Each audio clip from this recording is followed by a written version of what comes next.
नमस्कार, भारत होम्योपैथी के YouTube channel पर आपका स्वागत है। आज मैं आपको बताने वाला हूं ऐसे 8 टिप्स के बारे में जो आपके क्रिएटिनिन लेवल को कम करने में मदद करते हैं। लेकिन इससे पहले अगर आपने अभी तक हमारी वीडियो क्रिएटिनिन क्या है और क्रिएटिनिन हमारी बॉडी में क्यों बनता है ये वीडियो नहीं देखी है तो सबसे पहले जाकर इस वीडियो को जरूर देखें। ये वीडियो आप आसानी से डिस्क्रिप्शन में दिए गए लिंक के द्वारा देख सकते हैं। लेकिन अगर आपको पहले से ही क्रिएटिनिन के बारे में पूरी जानकारी है तो इस वीडियो को आप यहीं से आराम से देख सकते हैं। दोस्तों, क्रिएटिनिन बढ़ना बहुत ही आसान होता है। जो किडनी पेशेंट्स हैं उन्हें ये बात अच्छे से पता है, लेकिन क्रिएटिनिन कम कर पाना काफी मुश्किल काम होता है। आज की हमारी वीडियो देखने के बाद आपका ये मुश्किल काम भी आसान बन जाएगा। तो चलिए शुरू करते हैं। लेकिन इससे पहले क्रिएटिनिन के बारे में थोड़ा बहुत जान लेते हैं। क्रिएटिनिन हमारी बॉडी में एक वेस्ट प्रोडक्ट होता है जो नॉर्मली हमारे ब्लड और यूरिन में पाया जाता है।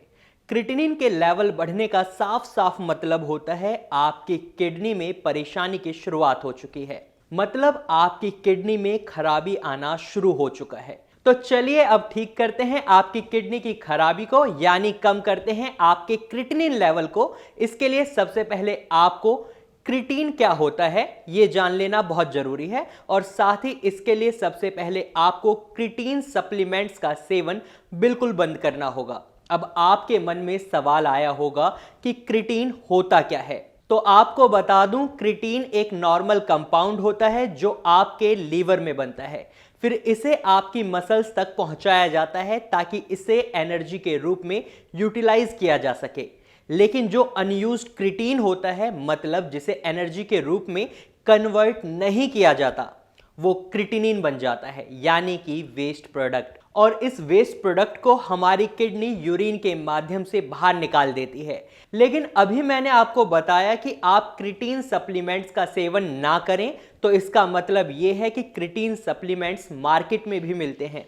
अक्सर क्रिएटिन सप्लीमेंट्स एथलीट्स और जिम करने वाले लोग खाते हैं ताकि वे अपनी एथलीट्स परफॉर्मेंस को इंप्रूव कर सकें। अगर आप अपने क्रिएटिन लेवल को कम करना चाहते हैं तो आप इन सप्लीमेंट्स को अवॉइड करें ताकि आपका क्रिएटिनिन लेवल नॉर्मल रहे।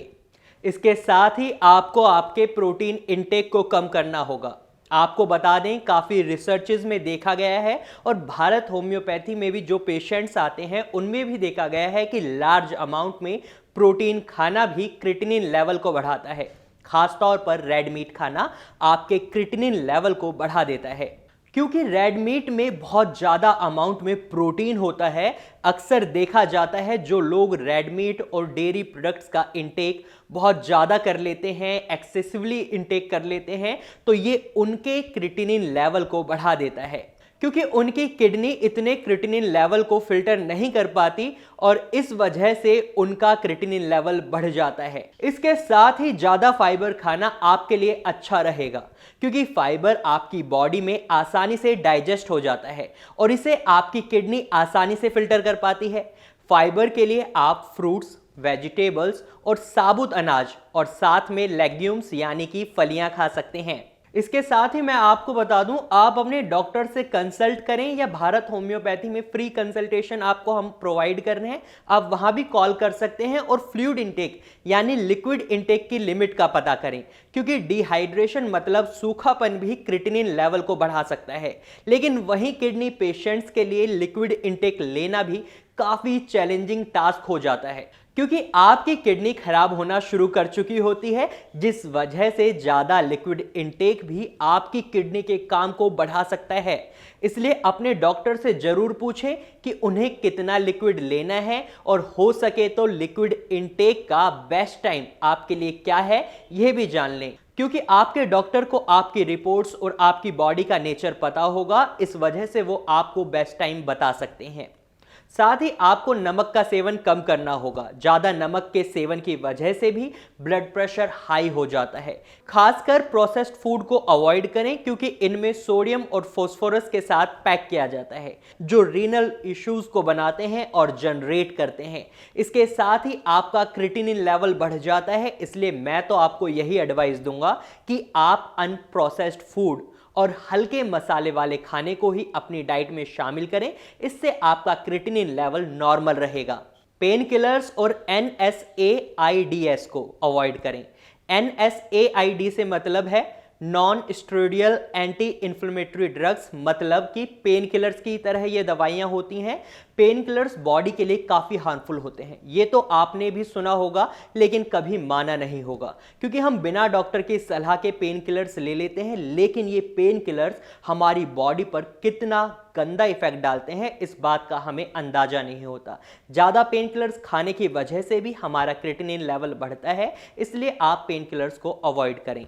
स्मोकिंग को अवॉइड करें। स्मोकिंग करने से आपकी बॉडी को काफ़ी प्रॉब्लम्स को फेस करना पड़ता है, जो शायद आपको एकदम से पता नहीं चल पाती, लेकिन आगे चलकर ये प्रॉब्लम्स काफ़ी खतरनाक हो जाती हैं और ये क्रॉनिक किडनी डिजीज़ को बढ़ावा देती हैं और आपके क्रिएटिनिन लेवल को बढ़ा देती हैं, और जिस वजह से आपकी किडनी धीरे धीरे खराब होना शुरू कर देती है और आप एक किडनी फेलियर की तरफ बढ़ते जाते हैं। इसलिए आप स्मोकिंग को तुरंत ही बंद कर दें। और साथ ही मैं आपको बता दूं, आप अगर अल्कोहल पीते हैं तो उसे लिमिट में पिएं, मतलब शराब का इंटेक लिमिट में करें, क्योंकि एक्सेसिव अल्कोहल कंजप्शन इंक्रीज करता है आपकी किडनी डैमेज को। साथ ही इससे आपका ब्लड प्रेशर भी हाई रहता है, जिस वजह से आपकी किडनी पर बहुत बुरा असर पड़ता है और आपका क्रिएटिनिन लेवल बढ़ जाता है।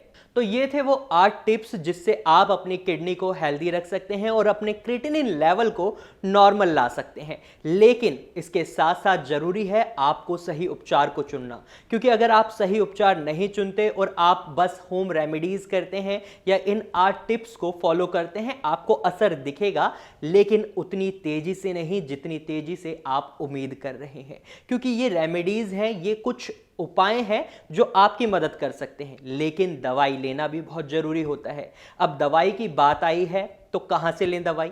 तो मैं आपको सलाह दूंगा आप भारत होम्योपैथी से दवाई लें। और होम्योपैथी ही क्यों?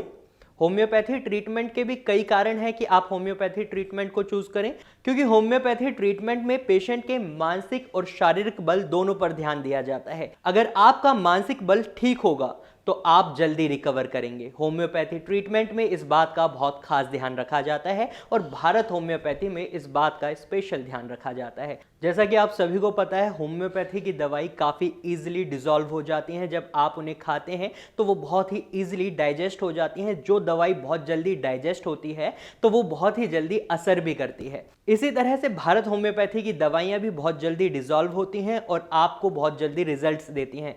रिजल्ट्स की बात करें तो आप 20 से 25 दिन के अंदर अपनी बॉडी में काफ़ी अच्छा खासा बदलाव देखेंगे। और अगर आपके मन में अब भी कोई सवाल है, आप अपनी बीमारी से रिलेटेड कुछ भी सवाल पूछना चाहते हैं या आप होम्योपैथी ट्रीटमेंट से रिलेटेड कोई भी क्वेरी जानना चाहते हैं या आपके मन में कोई सवाल है, तो आप नीचे दिए गए नंबर्स पर फ्री ऑफ कॉस्ट कंसल्ट कर सकते हैं, क्योंकि यहां पर हम आपसे कंसल्टेशन का एक भी रुपया नहीं ले रहे। अगर आपके मन में कोई भी सवाल है तो आप जरूर पूछ सकते हैं। और साथ ही अगर आपके मन में कोई सवाल है या सजेशन है तो आप कमेंट बॉक्स में लिखकर हम तक अपना सवाल या सजेशन भी पहुंचा सकते हैं। Thank you for watching.